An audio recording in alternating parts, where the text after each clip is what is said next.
जब आप projections develop करते हैं कन्वेंशनल, तो आप दो चीजों में से किसी एक का डिसीजन लेते थे कि मुझे क्यों मैप बनाना है। मुझे मैप इसलिए बनाना है कि मुझे डिस्ट्रीब्यूशन शो करना है। अगर किसी भी मैप पर आपको डिस्ट्रीब्यूशन शो करना है तो आप एरिया को मेंटेन करके रखोगे ना। तो मुझे अगर एरिया मेंटेन करना है तो क्या करना पड़ेगा, सिलेंड्रिकल प्रोजेक्शन में हमें सिलेंड्रिकल प्रोजेक्शन पढ़ना है। सिलेंड्रिकल प्रोजेक्शन को, ये रहा आपका सिलेंडर, इस सिलेंडर को आपने जब ओपन करा ग्लोब पर रैप करके, तो आपने क्या करा, ये नॉर्थ पोल है, ये साउथ पोल है, ये इक्वेटर है। आपने जब इसको ओपन कर दिया तो आपने पोल्स को इक्वेटर के बराबर नहीं बना, तो इक्वेटर के बराबर के लेंथ के पोल्स हो गए, जबकि पोल को तो डॉट होना चाहिए। तो इसका मतलब इक्वेटर से जैसे जैसे डिस्टेंस बढ़ता जा रहा है, आपने ईस्ट वेस्ट एग्जैजरेशन किया। अब आपको डिसाइड करना है कि आप प्रोजेक्शन बना किस ले रहे हो। भाई मुझे ना एरिया मेंटेन करके चलना है क्योंकि मुझे डिस्ट्रीब्यूशनल मैप बनाना है। तो एरिया बहुत आसान तरीके में इक्वल्स लेंथ इनटू ब्रेथ। आप इसको लेंथ काउंट कर रहे हैं, तो इक्वेटर से पोल की तरफ आपने लेंथ को एग्जैजरेट किया। एरिया को मेंटेन करने के लिए क्या करोगे, ब्रेथ को कम करोगे ना, तभी तो एरिया मेंटेन रहेगा। इसका मतलब आप जैसे जैसे इक्वेटर से दूर जाते जाओगे, लैटिट्यूड के बीच का स्पेसिंग कम होता जाएगा, होना बराबर चाहिए। तो आपने एरिया बचाने के लिए किसको कॉम्प्रोमाइज कर दिया, शेप को। Mercator's projection is true shape projection, not true area, its true shape projection.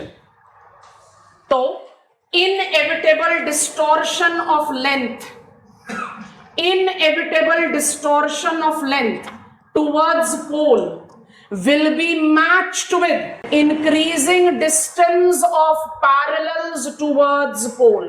जरा ध्यान से देखेंगे इस मैप को, बड़ा ही डिपिक्टिव मैप है इसलिए हम इसको सेलेक्ट करते हैं। मतलब मुझे ज्यादा टेक्निकलिटी में नहीं जाना, फिर भी समझ में आएगा। नोटिस करो, इसको स्लाइड कर देते हैं इधर, कुछ कुछ को ही हाईलाइट करें। इक्वेटर तो ऑलरेडी हाईलाइटेड है, अगर फटाफट से इनके ऊपर भी लाइन ड्रॉ कर दें ताकि आपको बड़े आराम से दिखाई दे। आर यू नोटिसिंग, इसको भी ड्रॉ कर देते हैं। Are you noticing the distance between the latitudes is on increase. Why? Because it is, जितना आपने ईस्ट वेस्ट एग्जैजरेशन किया है उतना ही मैचिंग नॉर्थ साउथ करोगे, तभी तो शेप मेंटेन रहेगा। और इसका आउटकम क्या हो गया, ध्यान से देखो। अफ्रीका लग रहा है नन्ना मुन्ना बच्चा, क्यों लग रहा है, क्योंकि Africa is the most equatorial, equator centre से पास होता है। ना तो यहां लेंथ का डिस्टॉर्शन है, ना यहां ब्रेथ का डिस्टॉर्शन है, शेप एरिया सब बराबर। और ग्रीनलैंड को देखो, नॉर्थ अमेरिका से बड़ा दिखाई दे रहा है। और एंटार्क्टिका को देखो, ऐसा लग रहा है पूरे मैप पर एंटार्क्टिका ही हावी है। यस और no?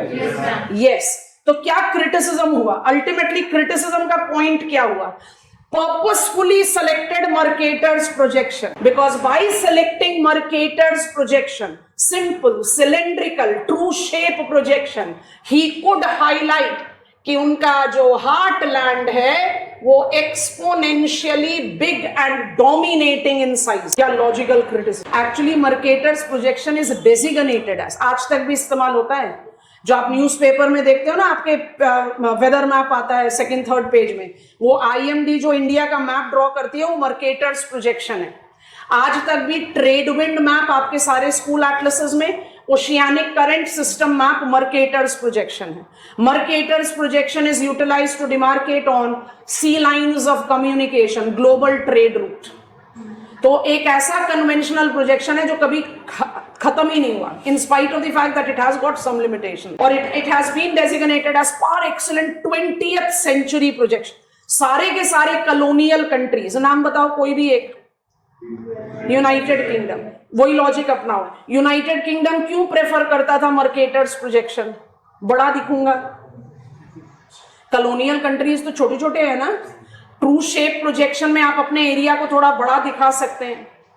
And of course there is another reason, another reason is on globe latitudes and longitudes intersect at right angle, जो मैप पर ड्रॉ करना मुश्किल होता है, specially when it is true area. True shape में आप जितना एग्जैजरेशन एक साइड में कर रहे हो उतना ही दूसरे में भी कर देते हो। and that is the reason you are in the position of maintaining that bearing. इसलिए सारे true shape projection azimuthal projection होते हैं, ट्रू बियरिंग, और सारे के सारे कॉलोनियल पावर को अल्टीमेटली तो नेविगेबल रूट ही तो ड्रॉ करना था to navigate from one point to other. That was another reason कि मर्केटर्स प्रोजेक्शन का इस्तेमाल. Projections is the technique of drawing graticule network. Graticule किसको बोलते हैं? Latitudes and longitudes taken together. जब लैटिट्यूड्स और लॉन्जिट्यूड को आप ट्रांसफर करते हो from plane sheet to, from globe to plane sheet, उसके ऊपर फिर आप मैप बनाते हैं. Conventional cylindrical projection incorporate to variant, true area and true shape.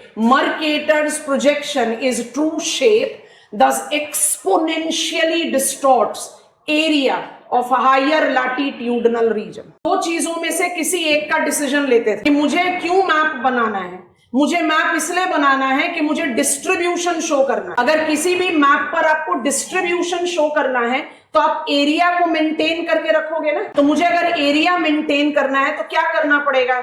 Cylindrical projection में हमें सिलेंड्रिकल प्रोजेक्शन पढ़ना है. सिलेंड्रिकल प्रोजेक्शन को, ये रहा आपका सिलेंडर, इस सिलेंडर को आपने जब ओपन करा ग्लोब पर रैप करके, तो आपने क्या करा? ये नॉर्थ पोल है, ये साउथ पोल है, ये इक्वेटर है. आपने जब इसको ओपन कर दिया तो आपने पोल्स को इक्वेटर के बराबर नहीं बना, तो इक्वेटर के बराबर के लेंथ के पोल्स हो गए, जबकि पोल को तो डॉट होना चाहिए. तो इसका मतलब इक्वेटर से जैसे जैसे डिस्टेंस बढ़ता जा रहा है, आपने ईस्ट वेस्ट एग्जैजरेशन किया. अब आपको डिसाइड करना है कि आप प्रोजेक्शन बना किस ले रहे हो. भाई मुझे ना एरिया मेंटेन करके चलना है क्योंकि मुझे डिस्ट्रीब्यूशनल मैप बनाना है. तो एरिया बहुत आसान तरीके में इक्वल्स लेंथ इनटू ब्रेथ. आप इसको लेंथ काउंट कर रहे हैं, तो इक्वेटर से पोल की तरफ आपने लेंथ को एग्जैजरेट किया. एरिया को मेंटेन करने के लिए क्या करोगे? ब्रेथ को कम करोगे ना, तभी तो एरिया मेंटेन रहेगा. इसका मतलब आप जैसे जैसे इक्वेटर से दूर जाते जाओगे, लैटिट्यूड के बीच का स्पेसिंग कम होता जाएगा. होना बराबर चाहिए. तो आपने एरिया बचाने के लिए किसको कॉम्प्रोमाइज कर दिया? शेप को. Mercator's projection is true shape projection, not true area. Its true shape projection. तो inevitable distortion of length, inevitable distortion of length towards pole will be matched with increasing distance of parallels towards pole. जरा ध्यान से देखेंगे इस map को, बड़ा ही depictive map है, इसलिए हम इसको सेलेक्ट करते हैं. मतलब मुझे ज्यादा टेक्निकलिटी में नहीं जाना, फिर भी समझ में आएगा. नोटिस करो, इसको स्लाइड कर देते हैं इधर, कुछ कुछ को ही हाईलाइट करें. इक्वेटर तो ऑलरेडी हाईलाइटेड है, अगर फटाफट से इनके ऊपर भी लाइन ड्रॉ कर दें ताकि आपको बड़े आराम से दिखाई दे. Are you noticing? इसको भी ड्रॉ कर देते हैं. Are you noticing the distance between the latitudes is on increase? Why? Because it is, जितना आपने ईस्ट वेस्ट एग्जैजरेशन किया है उतना ही मैचिंग नॉर्थ साउथ करोगे, तभी तो शेप मेंटेन रहेगा. और इसका आउटकम क्या हो गया? ध्यान से देखो. अफ्रीका लग रहा है नन्ना मुन्ना बच्चा. क्यों लग रहा है? क्योंकि Africa is the most equatorial, equator centre से पास होता है. ना तो यहां लेंथ का डिस्टॉर्शन है, ना यहां ब्रेथ का डिस्टॉर्शन है. शेप एरिया सब बराबर. और ग्रीनलैंड को देखो, नॉर्थ अमेरिका से बड़ा दिखाई दे रहा है. और एंटार्क्टिका को देखो, ऐसा लग रहा है पूरे मैप पर एंटार्क्टिका ही हावी है. यस और नो? यस. तो क्या क्रिटिसिज्म हुआ? अल्टीमेटली क्रिटिसिज्म का पॉइंट क्या हुआ? Purposefully selected Mercator's projection, because by selecting Mercator's projection, simple, cylindrical, true shape projection, he could highlight कि उनका जो heartland है वो exponentially big and dominating in size. क्या logical criticism? Actually Mercator's projection is designated as, आज तक भी इस्तेमाल होता है. जो आप न्यूज़पेपर में देखते हो ना, आपके वेदर मैप आता है सेकंड थर्ड पेज में, वो आईएमडी जो इंडिया का मैप ड्रॉ करती है वो मर्केटर्स प्रोजेक्शन है. आज तक भी ट्रेड विंड मैप आपके सारे स्कूल एटलसेस में, oceanic current system map Mercator's projection है. Mercator's projection is utilized to demarcate on sea lines of communication, global trade route. तो एक ऐसा कन्वेंशनल प्रोजेक्शन है जो कभी खत्म ही नहीं हुआ, in spite of the fact that it has got some limitation, और it has been designated as par excellent 20th century projection. सारे के सारे कॉलोनियल कंट्रीज, नाम बताओ कोई भी एक। यूनाइटेड किंगडम, वही लॉजिक अपनाओ। यूनाइटेड किंगडम क्यों प्रेफर करता था मर्केटर्स प्रोजेक्शन? बड़ा दिखूंगा। कॉलोनियल कंट्रीज तो छोटे छोटे हैं ना, ट्रू शेप प्रोजेक्शन में आप अपने एरिया को थोड़ा बड़ा दिखा सकते हैं। And of course there is another reason is on globe latitudes and longitudes intersect at right angle. जो मैप पर ड्रॉ करना मुश्किल होता है, specially when it is true area. True shape में आप जितना एग्जैजरेशन एक साइड में कर रहे हो उतना ही दूसरे में भी कर देते हो, and that is the reason you are in the position of maintaining that bearing. इसलिए सारे true shape projection azimuthal projection होते हैं, ट्रू बियरिंग। और सारे के सारे कॉलोनियल पावर को अल्टीमेटली तो नेविगेबल रूट ही तो ड्रॉ करना था, to navigate from one point to other. That was another reason कि मर्केटर्स प्रोजेक्शन का इस्तेमाल। Projections is the technique of drawing graticule network. Graticule किसको बोलते हैं? Latitudes and longitudes taken together.